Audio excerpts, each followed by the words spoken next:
Next, betting app నిందితులకు 24 గంటల్లో నోటీసులట. సినీ TV ప్రముఖులకు ఇచ్చేందుకు రంగం సిద్ధం. కేసును కొట్టేయాలంటూ హైకోర్టుకు యాంకర్ శ్యామల. 24వ తేదీన విచారణకు హాజరై సహకరించాలి అన్న ధర్మాసనం. మంథనిలో ఆన్లైన్ బెట్టింగ్కు యువకుడి బలి. 108 బెట్టింగ్ యాప్ల బ్లాక్. 133 కంపెనీలకు నోటీసులు. అసలు దీని మీద ఏం చేయాలంటే ఒక మానిటరింగ్ సిస్టమ్ పెట్టాలా. ఏం చేయాలా, ఒక యాప్ వచ్చింది, ఇమ్మీడియట్గా దాన్ని మీకు వచ్చే toll free numbers or something ఏదో ఒక వ్యవస్థను ఏర్పాటు చేసి, ఇగో ఫలానా యాప్ సోషల్ మీడియాలో తిరుగుతున్నది ఏంది అని దాన్ని పసిగట్టి ఇమ్మీడియట్గా దాన్ని బ్లాక్ చేయాలి. ఇప్పుడు ఒకసారి ఆ యాప్ని బ్లాక్ చేసి వాడు ఇంకొక మార్గంలో వస్తున్నాడు కదా, అలా రాకుండా ఒకవేళ వచ్చినా ఇమీడియట్గా బ్లాక్ చేసుకుంటూ వెళ్తే కట్టుదిట్టమైన ఒక మానిటరింగ్ వ్యవస్థను ఏర్పాటు చేస్తే వీటిని ఆపడానికి అవకాశం ఉంటుంది. ఆ వ్యవస్థ 24/7 పనిచేయాలి. ఫస్ట్ మీరు ఎవడెవడైతే ఈ ఇన్ఫ్లుయెన్సర్లు దీన్ని ప్రమోట్ చేస్తున్నారో వాళ్ళ మీద పీడీ యాక్ట్ పెట్టాలి. ఏమి ఇబ్బంది లేదు. ఇప్పుడు ఫస్ట్ ఎవరెవరైతే దొరికిరో 3 నెలలు జైలు వేయండి, నాన్ బెయిలబుల్ కేసులు పెట్టండి, ఏమి ఇబ్బంది లేదు. బాగా సంపాదించారు, వాళ్ళు ఏం పని చేయకపోయినా కుటుంబాలు నడుస్తాయి. ఇంతకాలం ఆ బెట్టింగ్ యాప్ల ద్వారా 100ల మంది ప్రాణాలు తీసి దొంగలు ఈ బెట్టింగ్ యాప్లకి ఆ యువకులను చాలామందిని బలి చేసి నిన్న చచ్చిపోయాడు. మంథనిలో ఆన్లైన్ బెట్టింగ్కి యువకుడి బలి. నిన్న ఒక మెసేజ్ వచ్చింది, పెద్దపల్లిలో ఒక అబ్బాయి చచ్చిపోయింది అని కామెంట్ పెడుతున్నారు చాలామంది. సాయి తేజ ఈ అబ్బాయి ఎంత మంచిగా ఉన్నాడు, ఎంత ఫ్యూచర్ ఉన్న అబ్బాయి. ఆన్లైన్ బెట్టింగ్కు మరో యువకుడు బలయ్యాడు. 3 రోజుల క్రితం ఆత్మహత్యాయత్నానికి పాల్పడ్డ అతడు చికిత్స పొందుతూ గురువారం రాత్రి చనిపోయాడు. పెద్దపల్లి జిల్లా మంథని మండలం విలోచవరం గ్రామానికి చెందిన కొరవేన సాయి తేజ 26 సంవత్సరాలు గోదావరి ఖనిలో ప్రైవేట్ ఆసుపత్రిలో పనిచేస్తున్నాడు. ఆన్లైన్ బెట్టింగ్కు అలవాటు పడ్డ సాయి తేజ లక్షలు పోగొట్టుకున్నాడు. ఈ నేపథ్యంలో మానసికంగా కుంగిపోయిన అతడు ఈ నెల 18వ తేదీన గడ్డి మందు తాగి ఆత్మహత్యాయత్నానికి పాల్పడ్డాడు. ఈ విషయాన్ని స్నేహితుడికి చెప్పడంతో వెంటనే గోదావరి ఖని ప్రభుత్వ ఆసుపత్రికి తరలించారు. పరిస్థితి విషమించడంతో కరీంనగర్లోని ఒక ప్రైవేట్ ఆసుపత్రికి తరలించగా చికిత్స పొందుతూ చనిపోయాడు. సాయి తేజ 6 ఏళ్ల కింద ప్రేమ వివాహం చేసుకోగా ఒక అబ్బాయి ఒక అమ్మాయి ఉన్నారట. ఏం దారుణం ఇది, ఇంత దుర్మార్గమా? ఒక బాబు ఒక భార్య పరిస్థితి ఏంది, ఆ 2 పిల్లల పరిస్థితి ఏంది, తండ్రి లేని అనాథలు అయిపోయారు కదా ఇవాళ. పోయింది సంపద అంతా పోయింది, లక్షలు పోయినాయి, అప్పులైనాయి, చివరికి మనిషి కూడా లేకుండా పోయిండు. మరి వీళ్ళని ఏం చేయాలా? AK-47 తెచ్చి షూట్ చేసి కాల్చిపడేయాలి కదా ఇన్ఫ్లుయెన్సర్లందరినీ. ఎంత భయం, వాడు ఎంజాయ్ చేస్తున్నారండి సోషల్ మీడియాలో. మీరు ఇన్స్టాలో అవి ఓపెన్ చేసి చూస్తే ఈ ఆన్లైన్ బెట్టింగ్స్ ప్రమోట్ చేసి బాగా సంపాదించి వాళ్ళు విదేశాలకి, బ్యాంకాక్, మలేషియాకు పోయి ఆడ ఎంజాయ్ చేసి మళ్ళీ అవి వీడియోలు మళ్ళీ ఇన్స్టాలో పెట్టి మళ్ళీ అట్లా వ్యూస్ సంపాదించి మళ్ళీ సొమ్ము చేసుకొని మళ్ళీ ప్రమోటర్స్ని సంపాదించి మళ్ళీ వ్యూవర్స్ని సంపాదించి మళ్ళీ ప్రమోట్ చేసుకుంటూ వెళ్తున్నారు. ఇది ఒక దందా, ఒక బిజినెస్, ఒక మాఫియా అయిపోయింది. ఈ వెల్ నోన్ యాంకర్స్ మనకు తెలిసిన వాళ్ళు కూడా చాలామంది ఉన్నారు ఇందులో. ఆమె బాత్రూమ్ దగ్గర నుంచి వదలదు, బాత్రూమ్ వదలదు, కిచెన్ వదలదు, అన్నీ హోమ్ టూర్లే.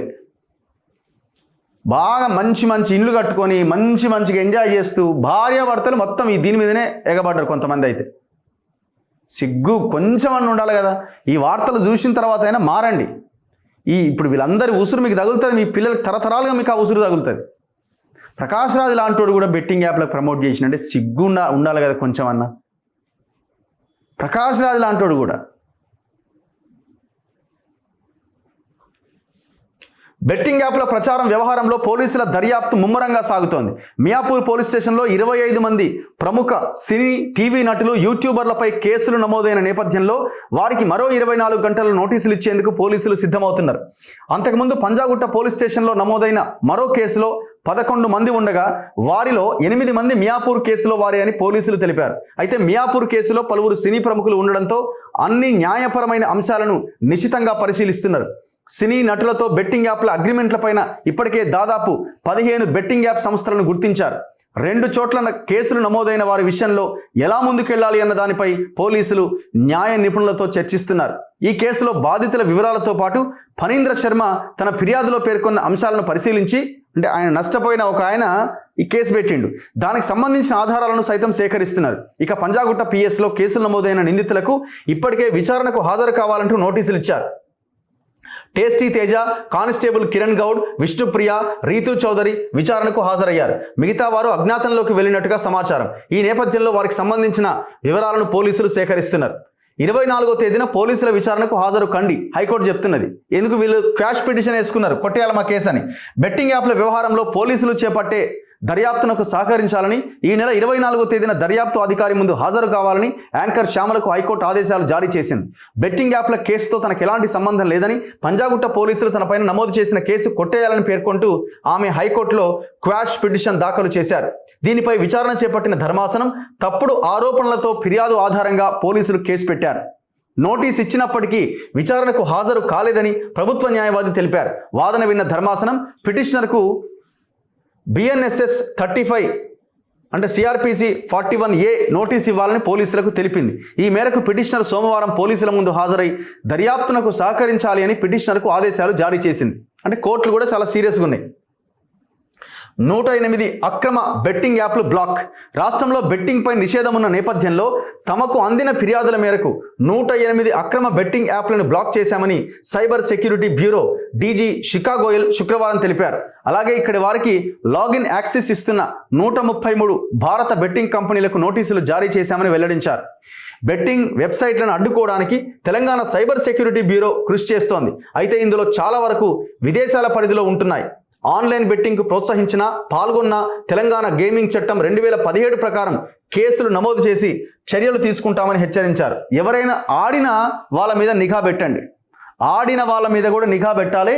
ఒకవేళ ఆ పిల్లలు ఆడితే ఇమీడియట్గా వాళ్ళ పేరెంట్స్కి ఇన్ఫర్మేషన్ ఇవ్వాలి. ఇంకా ఆడితే కేసులు పెట్టినా తప్పేం లేదు. ఎందుకంటే ఆ ప్రాణం అన్న పోకుండా ఉంటుంది కదా, కనీసం రేపొద్దున లాస్ అయ్యి.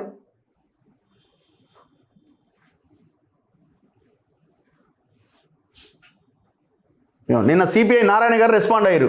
చౌకబారు ప్రకటనలో నటించొద్దు, కాసుల కోసం కక్కుర్తి పడకండి. బెట్టింగ్ యాప్లకు ఎంతోమంది బలయ్యారు. గతంలో చిరంజీవికి వద్దని చెబితే మానేసిండు. హీరో అంటే అలా ఉండాలి.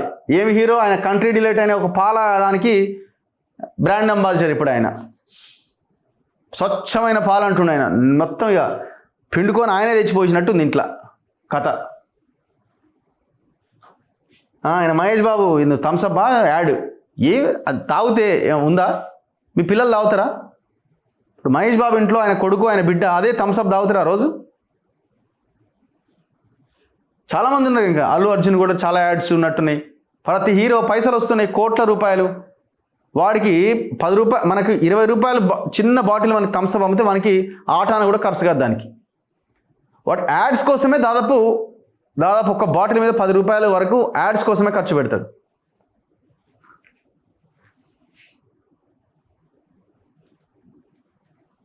అసలు ఎన్కౌంటర్ చేయాల్సింది ఇట్లాంటి వాళ్ళని, ఎవరిని?